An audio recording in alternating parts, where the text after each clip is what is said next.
તારે મટે કાળરી પહોંચી અરે સંતોષ શિવરો સદા અવિનાશી તો કે નેણથી ને નિરખે ભાણથી ને ભાળે નેણ એટલે આપણી આંખથી દેખતા નથી તો પછી સૂર્ય ઉગે કે ન ઉગે અમારા મનતાને એમના માટે તો સૂર્ય સદા માટે રાત્રે જ છે એમના માટે તો સદા રાત્રે છે એમને તો કોઈ સૂર્ય ઉગતો જ નથી નેણથી ને નિરખે ભાણથી ને ભાળે પરું દીવો કરીએ પણ હશે અહીંયા પાસે દીવડું કરવાથી કોઈ મતલબ ખરી કોઈ મતલબ છે નહીં તો તેને ઘટ ભીતર ઘોર અંધેરા છે જેને હૃદયમાં અંધારું છે એને ભલે નડતો સ્ટોય થાય એટલો દુનિયાના છેડે એને કોઈ કલ્યાણ છે શશી બિન સોની રેણ જ્ઞાન બિન હૃદય સોનો ચંદ્રમા વિના રાત હોની છે શશી નામ ચંદ્રમાનો છે શશી બિન સોની રેણ એમ જ્ઞાન બિના હૃદય સોનો કુલ સોનો બિન પૂત પાત બિન તરબર સોનો પરિવારમાં દીકરો ન હોય તો પરિવાર સુમસામ હોય એ સદા ચિંતિત હોય સદા ઉદાસ હોય કારણ કે એનો પરિવાર સોનો છે શશી બિન સોની રેણ જ્ઞાન બિન હૃદય સોનો કુલ સોનો બિન પૂત પાત બિન તરબર સોનો ગજ સોનો બિન દંત ગજ હાથી દાંત બિના સોનો છે ગજ સોનો બિન દંત અલેલ બિન શાયર સોનો તમારા ગામને ગોદરે સરોવર અચ્છું હોય પણ મોય નરા બાવળિયા કુવારમાં ભોડરા ગધાડા રખડતા હોય સરોવરનો કોઈ શોભા દે સરોવર સાસા પાલન પડતી તો ભરેલો ચલો ચલો હોય અને મોર પપૈયા બોલતા હતા એની ઓર શોભા હોય છે શશી બિન સોની રેણ જ્ઞાન બિન હૃદય સોનો કુલ સોનો બિન પૂત પાત બિન તરવર સોનો ગજ સોનો બિન દંત અલેલ બિન શાયર સોનો તો ઘટા બિન સોની દામની ઘટા નામ કેનું છે આપણે કોણ છે વાદળી વાવળ આવી હતી ઘટા એટલે વાવળ અષાઢ મહિનો હોય ને ઘટા ચડીને આવે ઈશાન ખૂણમાંથી ભયાનક આપણે એમ કે વાદળી વાવળ ભયાનક છે એકદમ પડદોમાં વીજળી પડાકા કરતી હોય ને તો એને પછી આપણે વાદળી કેવરાય ઘટા વીજળી બિના સોને છે ઘટા બિન સોની દામ નહીં વહી તાલ કે વિક્રમ સોન ઘર સોનો બિન કામ નહીં એટલી આ વસ્તુઓ સોની છે મનુષ્યને એને પહેલો તો મનકનું જ્ઞાન હોવું જોઈએ મારી ઓકાતમાં જ રહેવું જોઈએ હું મનુષ્યનું હું પાલન કરી શકતો નથી કારણ કે કથવું બહુ સરળ છે પણ પાલન કરવું દુર્લભ છે કેણી મિશ્રી ખાંડ છે રાણી તાતારો છે ગુરુ ચેલો હતા ગુરુ શિષ્ય હતા તો એક જંગલને મેં કુટિયા બાંધીને શિષ્ય સદાય ભિક્ષા પ્રવૃત્તિ કરવા થાય પણ ભિક્ષા પ્રવૃત્તિ કરવા થાય એટલે શિષ્યને સદાય गुरु महाराज उपदेश आए कि बच्चा कभी शराब नहीं पीना शराब का सेवन नहीं करना आपको हम संत हैं हमको संत का लक्षण रखना धर्म की राह पर चलना तो शिष्य के बाद आपका वचन शुरू मानिए चलो बाप बोलियो तो घना जरा थे आ तो भिक्षा वर्ती करे 2-5 घरों भिक्षा लावे गुरु से लो कुटिया में रहे रोटी बनाने एक बार गुरु महाराज ने इच्छा थी कि चलो मैं भी आता हूँ तो बाद लोग चले कीधु बाप जोड़े मुंह पाड़शु ना पाड़े चलो अलग धंधो आप गुरु महाराज तो नगर में निकळ्या तो नगर में तो कई કે તરત કોને હોય અને કોને અને ગુરુને તો ઘણા દાડે આવેલા એટલે પોતાનો અનુભવ નહીં શરાબની દુકાન આગળ ખપર આગળ કર્યો આરામ ને રંજન ભિક્ષા દે બચ્ચા સેલે કીધું કે બાપુ આ તો શરાબની દુકાન દારૂની દુકાન આપણે આઉટ સ્ટેશન પકડી રહ્યો આપણે હેડો આગળ બોલે બિચારા કીધું કે મહારાજ આપ સંત છો અને હું તો દારૂનો વેપાર કરવા વાળો છું અરે કે બચ્ચા ડાલ દે इसमें ડાલ દે એટલે બોલે તો એનો વસ્તુ જે ખબર ભરી દીધી ખબર ભરી મહાત્માએ પઈ લીધો મહાત્માએ બીજું રસેલે કીધું ક્ષેત્રમાં છે ગુરુ દે ના પાડતા ના ગુરુ ટપકારી ઉપર મેં તો કઈ દાડા से પાલન કરી મરી ગયો અને ગુરુ તો પહેલી વાર કોમ લીધો સેલા મનમાં જો સવારે આપણે ઉમાંથી પહેલો કોમ લેવો એમાં ઠીક છે આ ઘરથી ભિક્ષા લેવી છે ગુરુને ખબર પડી કે ચેલાને મનમાં સંકલ્પ થઈ ગયો છે ગુરુ સામલત હતા અંતરયામી હતા આગળ ફરતા નીકળ્યા એટલે લોખંડના ઓજાર બનાવતા હતા અને લોખંડ ગાળી એના જે ઓજાર બંધ હોય બનાવતા હતા અહીંયા જઈને એને કારખાનાને દ્વાર દઈને અલગ નહીં રંજન કીધું છેલ્લે કીધું કે બાપની વાંધો મજૂરી લોખંડ ગાળે કોઈ હોય કોઈ રહેતું નથી. તો બધા ધંધા કરવા વાળા બેઠા કે આપણે ગમે તો ભિક્ષા લેવા બેઠા. આપણે ગમે તો આપણે તો વૃક્ષો કને ભિક્ષા લઈ શકા, સંતો પશુ પ્રાણી કને ભિક્ષા મોકલી શકા. ચલો બચારો બોલ્યો બોલે લોખંડ વાળા કીધું કે મારા તો અમારા પાસે અનાજ નથી, અમારા પાસે રોટી બીજી નથી, અમારે તો ઘરથી ટિફિન આવે છે, તમે લીધો છે, આપને ભિક્ષા માંગો તો અમે પૈસા કે નહીં પૈસે हम नहीं रखते, थोड़ी भिक्षा डाल दे. तो बाकी પણ હોય તો શું લોખંડ કરાય નવરાર બને છે તો કિસ્મત ખબર में डाल दे. तो કે શું આ લોગરાની રાબડું ડાળું ગાઉ ટેકો તો इसमें डाल दे. બોલે સીધો ઉકળતો લો તો ખબરમાં રેડી ગુરુ મહારાજ પહેલી ભાઈ गुरु महाराज ने कीधुं फिर खबर आ गई मेरे चेले को थोड़ा धर दे इसमें.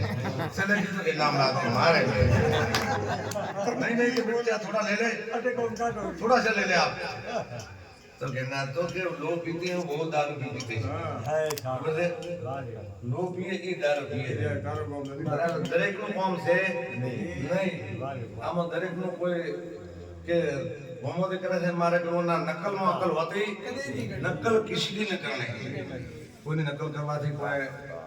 જ્ઞાન ઉત્પન્ન થતું નથી. ગુરુ કહેજો કરવા તો સામ્રાટ મહારાજ હતા ચેતનપુરી બાપજી હમણાં આપણને કે આ જૂઠી જગતની જૂઠી માયા નીર નદીઓના વહી જશે. નદી તો કુકડી ખડકો પૂરી આવશે, કુકડી ની ઓછું આવશે, નદી ઘણું આવશે, કારણ ફૂકાઈ પણ કારણ નદી ખતમ પણ થઈ જાય અને કુકડી ખડકો પૂર આવે, ભયાનક પૂર આવે, ઘોડા પૂર આવે. આનું કોઈ નક્કી રહેશે. જૂઠી જગતની આ જૂઠી માયા નીર નદીઓના વહી જશે, પણ આ ઘોડાપુરમાં કોઈ ભાગ હશે તો ભદ્ર કમાશે લુગરા નવરા, કોક નીર પઈ લેશે, અમૃત પઈ લેશે અને બીજા આમ નામ નવરાય. અરે સંતો શિવરો સદા અવનાશી, અવનાશી શિવરે સદા સુખ પાવે તો જોરે મુझे काल रे पहुंचे. तो फिर चेतनपुरी महाराज ने कहा कि झूठी है माया, आ माया झूठी है, अक्षण भंगुर थे. महापुरुषो संत भले समझिया जिन्हें जगत को कूट, पीछे बात वगड़ते पहले बैठे रूट. राजा गोपीचंद भरतरी ने साचो ज्ञान से तार आई उज्जैन माळवाना राज छोड़े तने કાયમ નો ધોપડે થોડી કહેતા નથી. એક ઓપડાથી સામાન્ય કોઈ કુટીર થી ઓપડામાં છૂટતી નથી. એમને સાચો જ્ઞાન છે, એમને કોઈ માયા હાથી ઘોડા પાલકી દાસ દાસીયા રોણીયા બચારી લટકીઓ તોડતી હતી કે મહેરબાની કરો તમે પોએમ કરવા તૈયાર પણ મત યોગી મત બનો, સંત મત બનો, તમારે સેવા કરશે નહીં. लागी लागी सब कहे लागी नहीं लगार लागी गोपीचंद भरतरी जेने छोड़ दिया घर बार. એને સાચી લાગી હતી એમને એમની પત્ની અને માતા કીધું કે મૈયા પિંગળા ભિક્ષાલ, મૈયા પિંગળા ભિક્ષાલ મારે મોડું થાય છે, મારે ગુરુ મહારાજ સંતોનો સંગ થાય છે, ભિક્ષાલ. અને ભિક્ષા હાલવી પડે લઈ લીધી અને અમર એમની આ ગાથા ગવાય છે. એમને સાચી લાગી હતી. झूठी माया कुड़िया काया हंसे कलो जासी, मृत लोक में परो भूलणो. मृत्यु लोक में आવીને આપણે ભૂલણા હતા, પણ હે અમર લોક રો વાસી આત્મા અજર અમર અવિનાશી છે. ગીતામાં પણ ભગવાને અર્જુનને કીધું છે કે અર્જુન તને તારા જન્મોનું જ્ઞાન નથી, અને કારણ કે તું મનુષ્ય છે, તને તારા જન્મોનું ભૂત ભવિષ્ય વર્તમાન હું જાણું છું, તું જાણતો નથી. તારા અને મારા અનેકો જન્મ થયા. આત્મા અજર અમર અવિનાશી. આત્મા જેમ જૂનું વસ્ત્ર છોડીને નવું વસ્ત્ર ધારણ કરે છે એમ આ આત્મા આ દેહને છોડીને બીજો દેહ ધારણ કરે છે. એને કરણી પ્રમાણે એને યોની મળે છે. પણ આત્માને જો કોઈ શસ્ત્ર કાપી નથી શકતો, કોઈ એને હથિયાર કાપીને શકતું તો એને અગ્નિ બાળી પણ આપતી નથી. અગ્નિમાં બળતો નથી, પવનથી સુકાતો નથી. આત્મા અજર અમર અવિનાશી, એનું જ નામ અવિનાશી છે. જૂઠી માયા કુડિયા કાયા હંસનો એકલો દાસી, મૃત લોક में परो भूलनो है अमर लोक रो वासी. अरे संत शिवरो सदा अविनाशी, अविनाशी शिवरे सदा सुख पावे तो जोरे मटे काल रे फांसी. છેલ્લે ચેતનપુરી મહારાજે કીધું કે નુકરાને કોઈ ભેદ મત દેજો. નુગરાને કોઈ ભેદ દેતો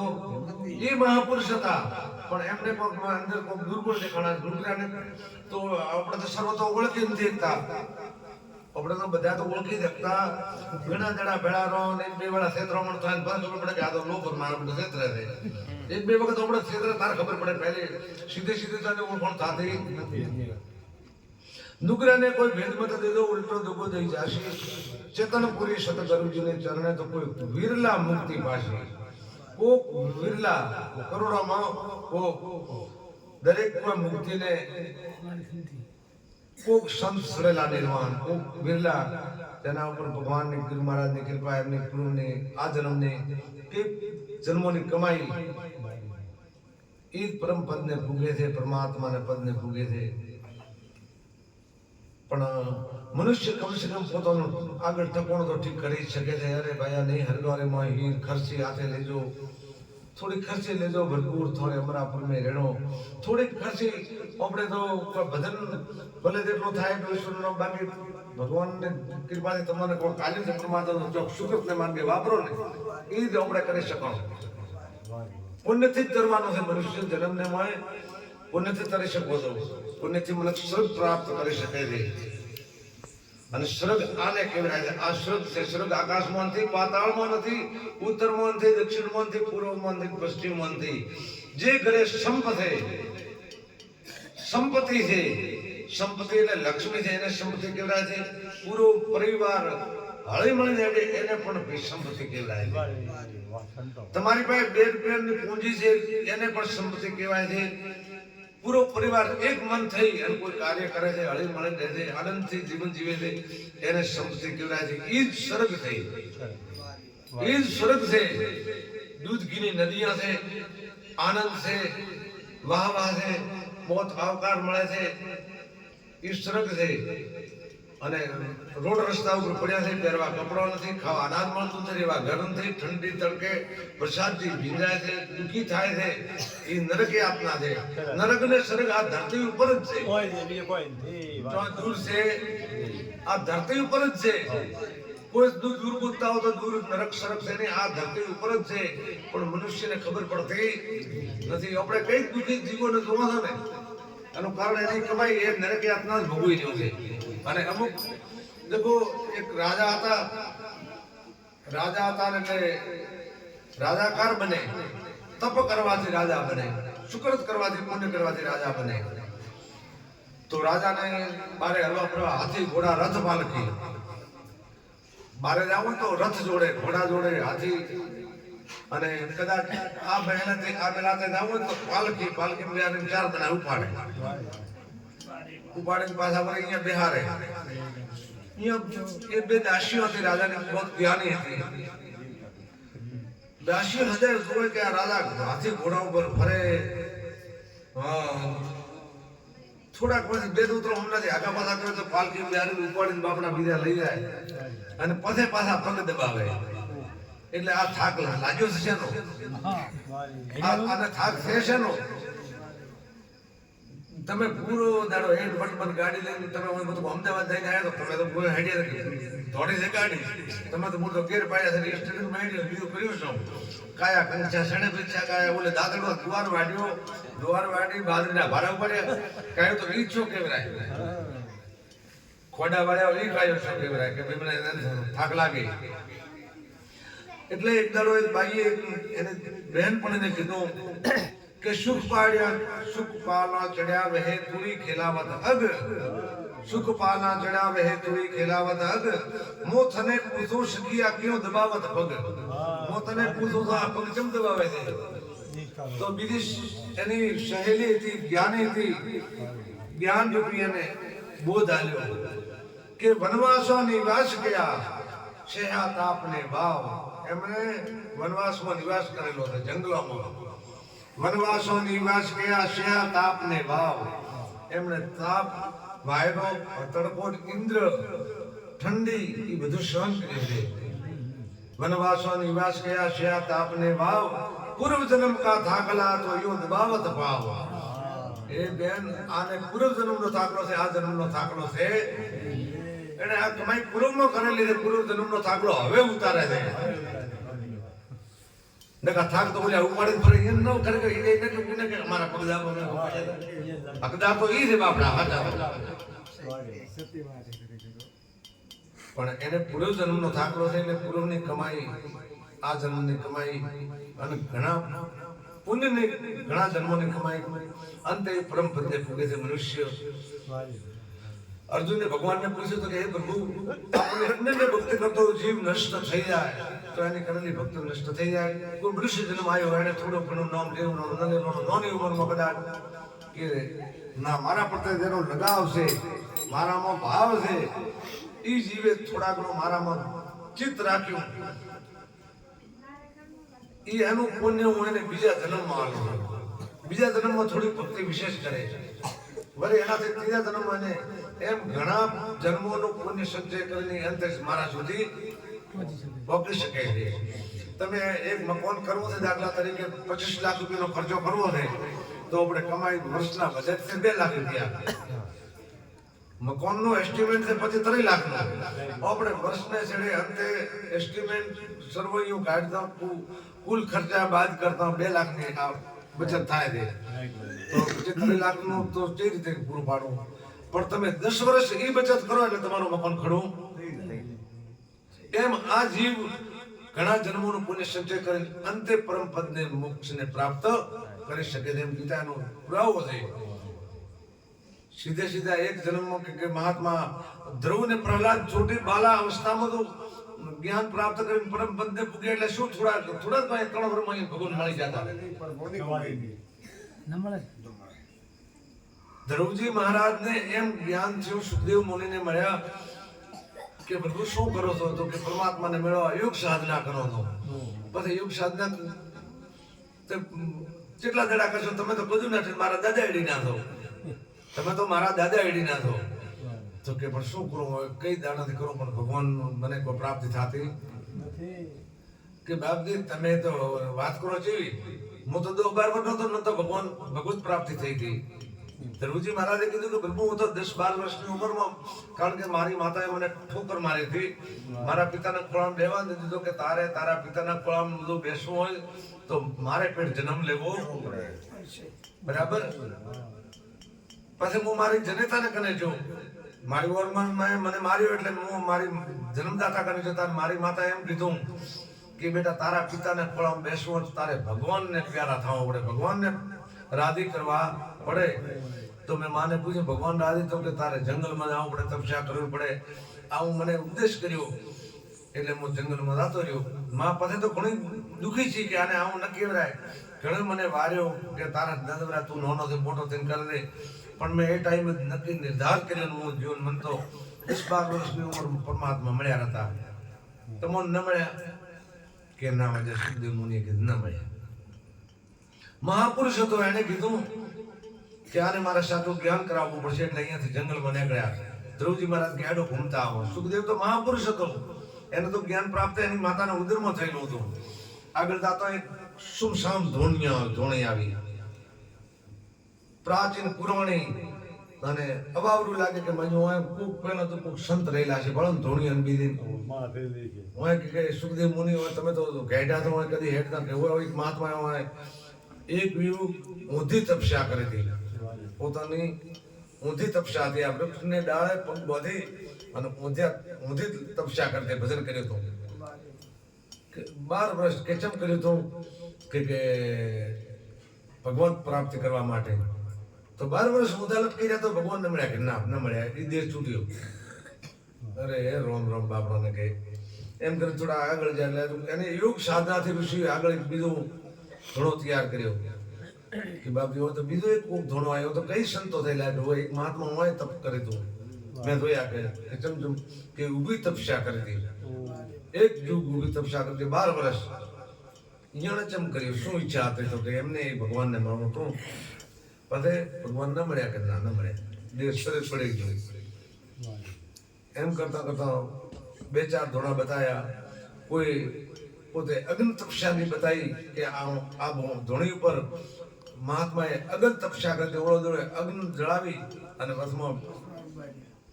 અને પોતે ભજન કર્યું હતું શીતળ જળા એમ કીધું કે આ શીતળ જળમાં પણ એક મહાત્માએ તપસ્યા કરી હતી ભગવત પ્રાપ્ત કરવા માટે ધ્રુવ બરાબર કહે છે કે બાપજી તમે કેવી વાત કરો છો, હું 12 વર્ષની ઉંમરમાં આપને કહું છું મને ભગવાન મળ્યા ને આ બિચારા મરી ગયા 12 વર્ષ એક યુગનું તપ કર્યું. તો કે ધ્રુવ તારે હું તું ધ્યાન લગાવ મૂર્ખ, તું ખુદ જ હતો, બીજો કોઈ હતો? આ તે કઈ કેટલાય યુગ તપ કર્યો તાર તું રાજાના કુળમાં અવતાર ધારણ કર્યો અને તને છોટી ઉંમરમાં તને પરમાત્માનું મિલન થયું. એ બીજો કોઈ જીવને તું અંતર ધ્યાન લગાવ તને ભગવત પ્રાપ્તિ થઈ, પણ તું હજી જોતો નથી. તારો બ્રહ્માંડમાં લગાવ, ચિત્ત લગાવ તો તને ખબર પડશે કે એ જીવ કોણ હતો. એ તું ખુદ જ હતો. આ કાર્ય ત્યાં જ કરેલું હતું. જો કોઈની પૂર્વ જન્મની ભક્તિ હોય અને બાળ અવસ્થામાં જો જ્ઞાન પ્રાપ્ત થાય તો ઠીક વાત છે. બાકી ચંદ્રપુરી મહારાજે કીધું કે આ સંસારમાં તો કોઈ બિરલા જ પરમ પદને પામી શકે છે, એમાં કોઈ મિનિમેક છે નહીં. હરિપ્રિય બાપજી ઘોર કળિયુગમાં હરદેવપ્રિય બાપજીના શિષ્ય હતા, જીવિત સમાધિ લીધી ઘોર કળિયુગમાં સંવત 1852 સાલમાં વિક્રમ સંવત 1852 સાલમાં શંભુગીરી મહારાજ લીધી અને 1968 કે શીખર એટલામાં હરિપ્રિય મહારાજ સમાધિ લીધી. એમને સમાધિ લીધી એ વખતના ડોકરિયા હતી બે બેઠા ને 85-90 વર્ષના હરિપ્રિય બાપજીને જીવત હતા ને એમનું ભજન કેટલું છે કે એમને ના પડ્યું કે બાપજી અમે તમને જીવતા ન પૂરી કહો. એ ડોકરા એમાં હાલ વાત કરે છે કે અમે તમને જીવતા પૂરી શકો. પોતે પહેલે વહેલા આઉટ કર્યો કે મારે ફલાણી તિથિને દાડે સમાધિ લેવાની છે. એમને એ દાડાનું કારણ કે રાજાશાહી હતી અને લોકશાહી થવાની અણી હતી, આપણે કોંગ્રેસની શરૂઆત.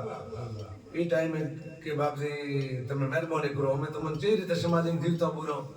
સાદા લોક બધા બિચારા ભોળા બાળા અભણ. તો મહારાજે કીધું કે કોઈ ચિંતાની વાત નહીં બેટા, તમે કોઈ ચિંતા મત કરો. એમણે ગુરુ મહારાજની આજ્ઞા લઈ હરદેવપ્રિય બાપજીની અને તૈયારી કરી, પોતાની જાતે પોતે બધી સામગ્રી કરી, શણગાર તૈયાર કરી, સમાધિ તૈયાર કરાવી અને સમાધિ પૂર્ણ કરી, પ્રદક્ષિણા લગાવી, પોતે સમાધિની ઉપર બેહી અને અલગ જગવીન શરીર છોડ્યું. પોતે સમજ્યા કે આ લોકો મને જેટલી મહારાજ દેહમાં પ્રાણ છે એટલી ગુરી હટશે એમના હાથ નાડે, કારણ કે અંદર દયા છે, એમના અંદર દયા છે કે મારો બધો મહાત્માને આપણે કોઈને કોઈ જીવને દુઃખ ન દઈ કહો. બાપજી તો કે પણ જીવ તો ચમ બુરા બુબાઈ મરી જાય ને એમ કે બિચારા બુબાઈ મરી જાય. બરાબર. મહાત્મા જ્ઞાની તો હરિપ્રિય મહારાજ એમણે બધાને કીધું કે કોઈ વાત તમે ચિંતા મત કરો, ગુરુ મહારાજ બધું સારું કરશે. અને છેલ્લી ઘડીએ પોતે ટાઈમ છે એટલે પોતે દેશ છોડી દીધો. સમાધિના કિનારે ઉપર બેને હાલ 2-3 ડોકરા છે ખરે એ કેટલી એમને કમાઈ છે ઘણી. નકા પ્રાણ તો છોડો, શરીર કોઈની સત્તાની વાત, પરમાત્મા કોઈને સત્તાની વાત. આપઘાત કરીને તો કોઈ નહેરમાં પણ મળે પણ ઘણા બાવડા ઉંદરની દવા લે રહી શું કરે ભલે. કઠણ પંથ વૈરાગ ફકીરી કોક સુરા તો નર સડેલા. આ તો કોક સુરવીર નું કામ છે, કોઈ કાયર નું કામ છે નહીં. એમાં ઓક મારીને જાઉં એટલે આ ટાઈમે